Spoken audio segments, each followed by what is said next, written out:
Uma boa noite a todos. Sejamos então abençoados por Deus, sejamos iluminados por Jesus, que a espiritualidade amiga que ampara esta casa, que nos ampare também, que nos acolha, e que Maria, Mãe espiritual da humanidade, nos abrace, como nossas mamães um dia nos abraçaram. Bem, o assunto da noite é bem pertinente ao que está acontecendo no mundo hoje, que a palavra vacina está na moda, né? Todo mundo conhece vacina, mais do que nunca. Então eu vou falar sobre a vacina do nosso corpo físico e como a gente se vacinar a nível da nossa alma, que é o nosso espírito encarnado. No século XVIII, então um pequeno lembretezinho da história. No século XVIII, Edward Jenner, que foi um médico inglês naturalista, ele recebeu a outorga pela invenção da vacina da varíola. Essa vacina então foi desenvolvida a partir de uma outra doença chamada Cowpox, que é um tipo de varíola que acometia as vacas. Então, notaram na época que as pessoas que ordenhavam as vacas não pegavam a varíola humana. Então, daí que começou a aparecer o nome vacina, porque vacina, em latim, é vaca. Então, todo inócuo que tem capacidade de produzir anticorpos passou a ser chamado vacina. Afirma-se então também que os chineses, muito antes, desenvolveram uma técnica. Eles trituravam a casquinha das feridas da varíola, deixavam elas um pó e sopravam elas pelos caninhos, pelos bambuzinhos finos, na narina das crianças. Porque ali eles estavam colocando para dentro de cada criança o vírus morto. E ao contato do nosso corpo com aquele corpo estranho, o nosso corpo criava a imunidade com aquela doença. E assim, então, criava um anticorpo natural nosso. Na ciência, em 1890, é um marco histórico, porque na Alemanha, no Instituto Robert Koch, von Behring e Kitasato apararam pela primeira vez na história a imunidade do corpo sendo no seu nascimento. Como que o corpo produzia essa imunidade? Ramon, em 1923, apresenta então à sociedade médica uma descoberta que iria revolucionar a ciência no campo das doenças humanas transmissíveis. Apresenta um derivado do veneno bacteriano que, conservando suas características, estimulava o organismo a produzir suas próprias defesas, seus antídotos. Nascia assim a imunologia para a ciência e com ela a tão importante vacinação infantil. Se em 1890 é um marco histórico da saúde física, agora vamos nós. Em 1857 é um marco na história da saúde espiritual e mental. Com o desabrochar do Consolador prometido por Jesus, Rivail Hipólito Denisard de Leon, nosso querido Allan Kardec, inspirado e guiado pelas vozes dos céus, publicou então o Livro dos Espíritos. A filosofia então treme nas bases porque a doutrina espírita vem como uma vacina, nos amparando das trevas. Ela apresenta a estrada da redenção e que diz que todos os nossos erros são resgatáveis. Lembremos que nesta época a religião ensinava a existência de céu e inferno e de um Deus punitivo. Em contrapartida, essa abençoada doutrina ditava que o homem estava aqui na Terra em experiência evolutiva, que aqui não era um lugar de degredo, então, que não é um lugar de vale de lágrimas e que também não é um inferno. É sim a nossa bendita escola, é um jardim onde a gente planta, aprende a semear e vai colher. A Terra, então, é o educandário de luz na nossa vida, na qual adquirimos as experiências da nossa redenção. A doutrina, então, espírita, desde 1857, inaugurou a era da imortalidade.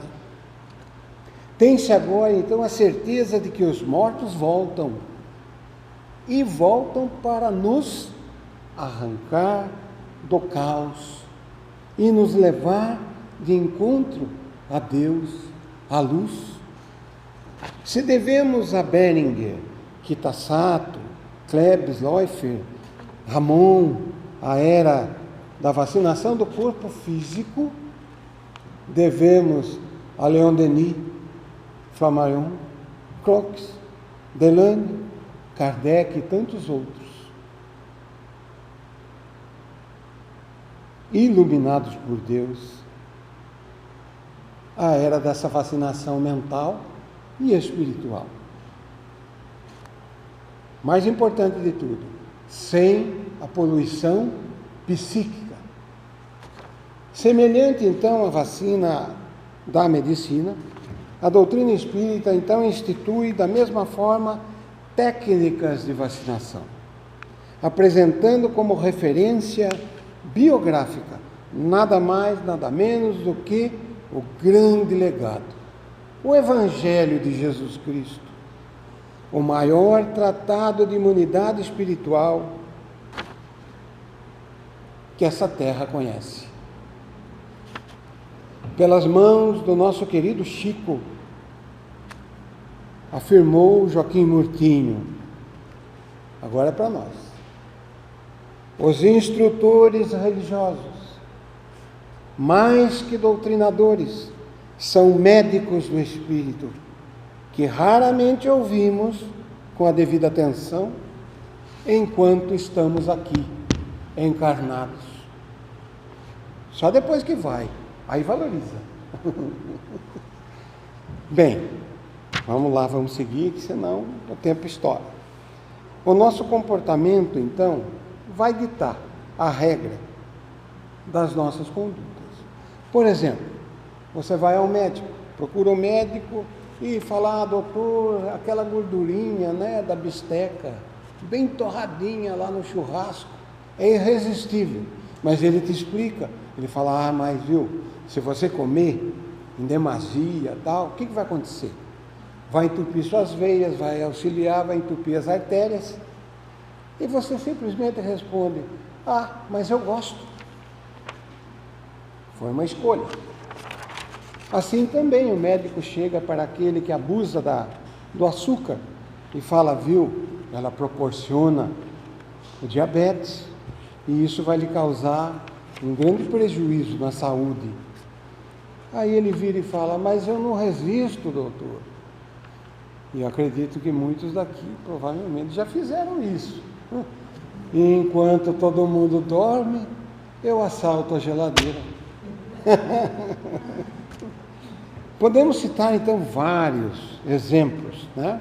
Pois o mesmo acontece realmente conosco quanto à parte ética, moral e os fundamentos básicos que nos levam a diretrizes opostas, tanto para o bem quanto para o mal. O modus operandi é o livre-arbítrio. E a resposta, a justa e severa lei de ação e reação. Ninguém escapa dela. Em semelhança, então, da soroterapia para as doenças orgânicas, institui a doutrina espírita a desobsessão, que vai desenvolver defesas estabelecidas por ação exterior. É um tratamento com doses indeterminadas, mas lembremos que é muito mais fácil educar do que reeducar. E nós vamos entender isso mais para frente, o porquê. O psicanalista, ele trata a neurose, que é um distúrbio emocional da personalidade, que conduz o doente a um estilo de vida desajustado. Ele está sempre em conflito consigo mesmo e com o ambiente que ele vive. Assemelha-se, então, a trabalhos espíritas ao termo clássico, perturbação. Definida, então, pelo estado de ânimo desajustado e que, em desequilíbrio, afeta o emocional, o mental, desviando-se para tristeza, pessimismo, desânimo, agressividade e tantos tipos de reações. O psiquiatra trata também a psicose, que é a desorganização mental muito mais avançada. O senso da realidade, então, e a vida social mostram-se nulos, ou quase nulos. O psicótico, não podendo então responder pelo que faz, é segregado da sociedade. E isso leva-o a tratamentos pesadíssimos na parte química. A doutrina espírita reserva como tratamento, como é maravilhosa a doutrina. Vejam o tipo de tratamento que a doutrina nos fornece. Trabalhos espirituais. Como? Atendimento fraterno. Estava lá a dona Neuzinha atendendo agora. Aplicação de passes. Fluidificação das águas. Essa maravilhosa casa nos fornece a cromoterapia. Palestras, não tão boas, né? Mas palestra. E tantos outros tipos de trabalhos, como a desobsessão. Enfim, tudo isso ajudando pessoas de todas as formas. Trabalhando, tratando, não só do espírito, mas também auxiliando no estômago, nas vestes, de toda forma.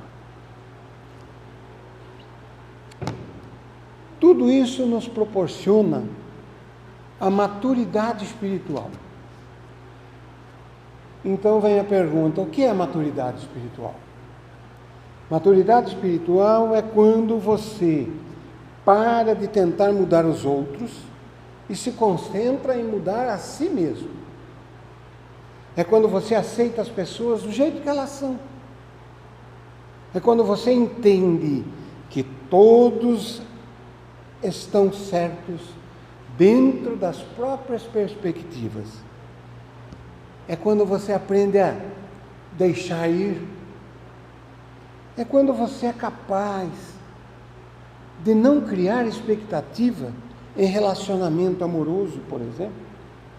e doa-se simplesmente pelo bem de se doar.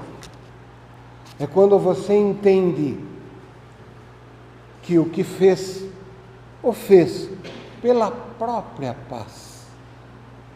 É quando você passa a entender que não precisa não precisa provar ao mundo sua inteligência. É quando você não busca a aprovação dos outros. Procura entender-se. É quando você para de se comparar com os outros. É quando você está em paz consigo mesmo. É quando somos capazes de distinguir entre precisar e querer. E é capaz de deixar ir o próprio querer. Ganhamos então a maturidade espiritual quando paramos de anexar felicidades às coisas materiais. A grande pergunta é: como vacinar-se? Encarnados estamos para viver pela fé e não pelo que vemos. Jesus ensinou que recebemos os benefícios de Deus no exercício da fé, porque a fé sem obras é nula, é morta. Então, cremos sem tê-lo visto. Vertendo-se em benefício ao próximo, fortalecemos nosso sistema imunológico espiritual. Na prática do bem, de forma incondicional. A caridade e a humildade formam esse sangue novo, forte, sadio, que cura as feridas deixadas pelo egoísmo e pelo orgulho.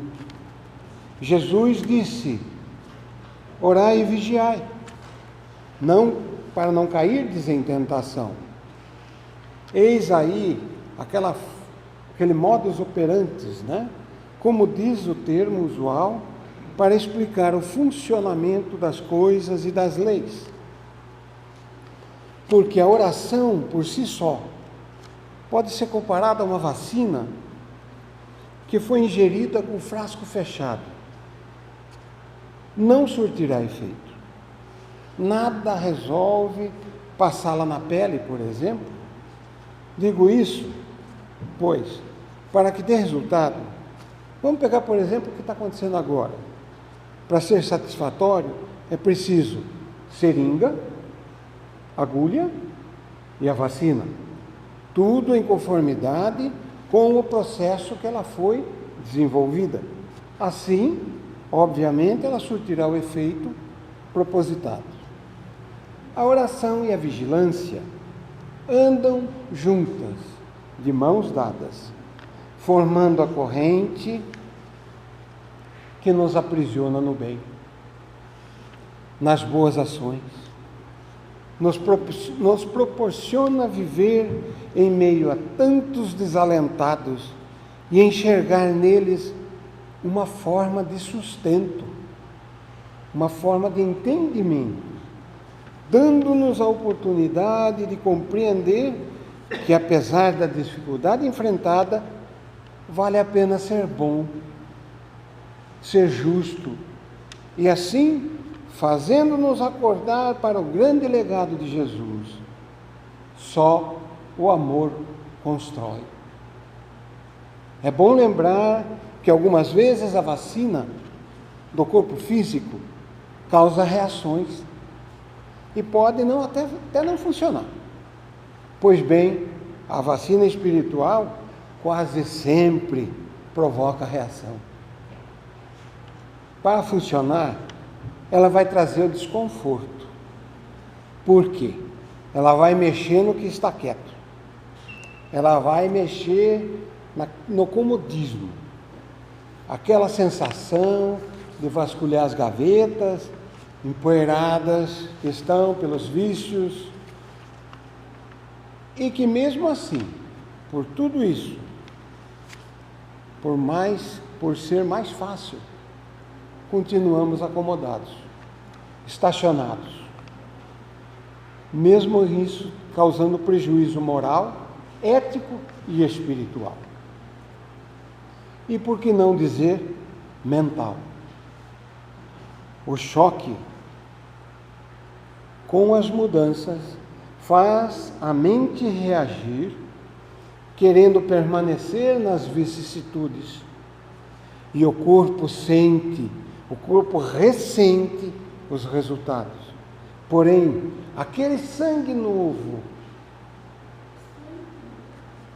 traz o alento e com muito trabalho, determinação e fé, começa a surtir mudanças, fazendo prevalecer dentro de si aquela inocência vivida nos tempos de criança.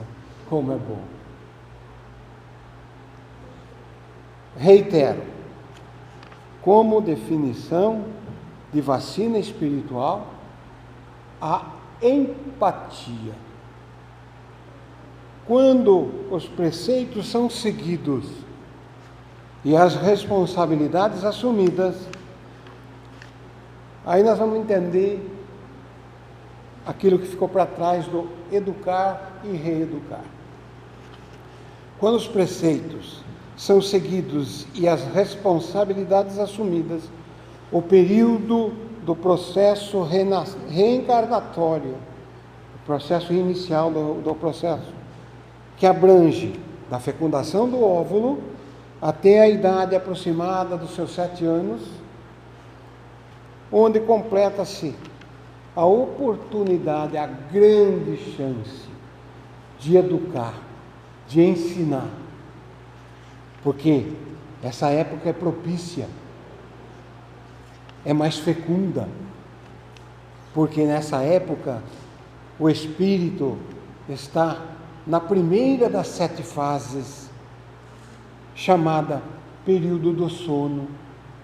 Ele está ali dormente, então ele é mais acessível, aceita com mais afabilidade. Por isso é que dizemos que os pais responsáveis, educadores, são os instrumentos que edificarão o novo ser. Aí está o âmago da formação do caráter. E aí está a grande importância de uma coisa chamada célula máter da sociedade, que é a base de tudo. A nossa família é a essência maior.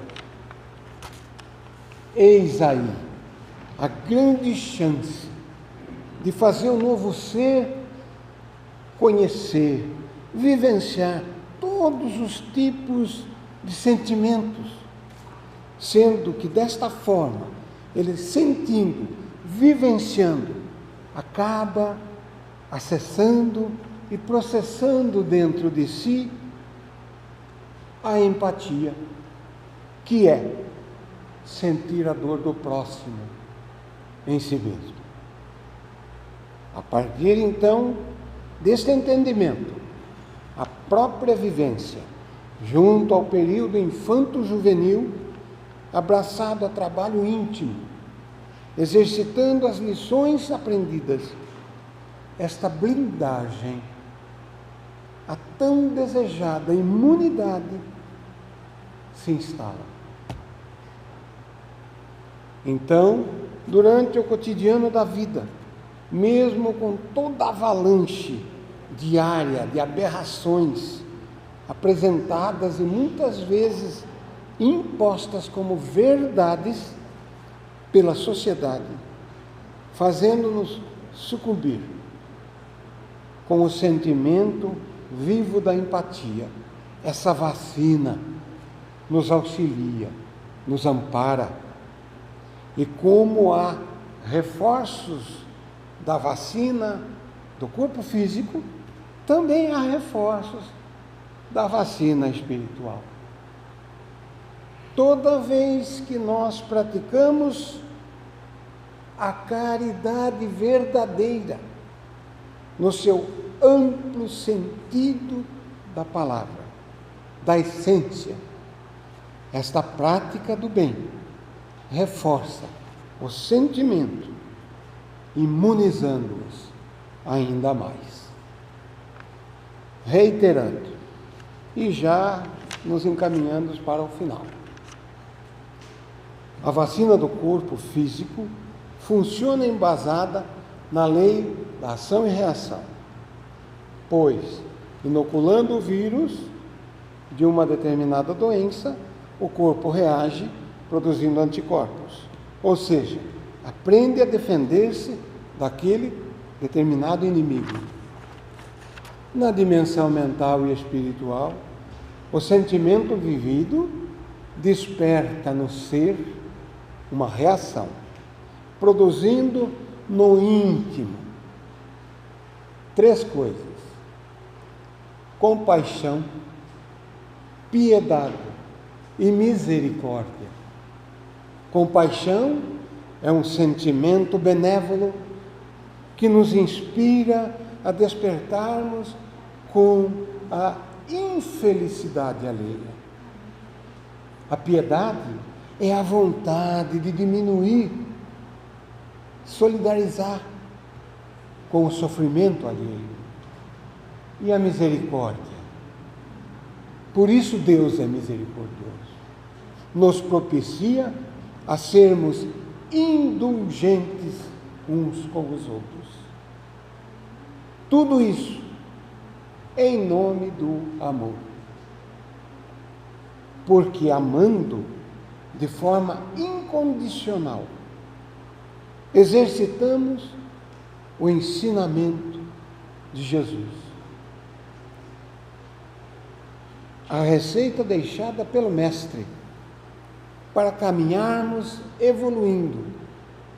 Ele veio para resumir os 10 mandamentos em 2: amar a Deus sobre todas as coisas e ao teu próximo como a si mesmo. Isso tudo nos inspira a nos defendermos. Olha que beleza! A gente vai começar a aprender a se defender, não xingando. Defender com um sorriso. Atacar as pessoas com a água da paz. O silêncio. E assim, nós venceremos com uma coisa chamada indiferença. Não é orgulho, não. É nesse sentido de você deixar ir, sabe? Desliga, se afasta, que é melhor. Então, meus queridos amigos, Deus, que é o puro amor, a Ele eu peço que nos abençoe, que a luz de Jesus Cristo nos ilumine, e assim desejo muita paz, muita luz a todos e uma excelente noite. E meu muito obrigado.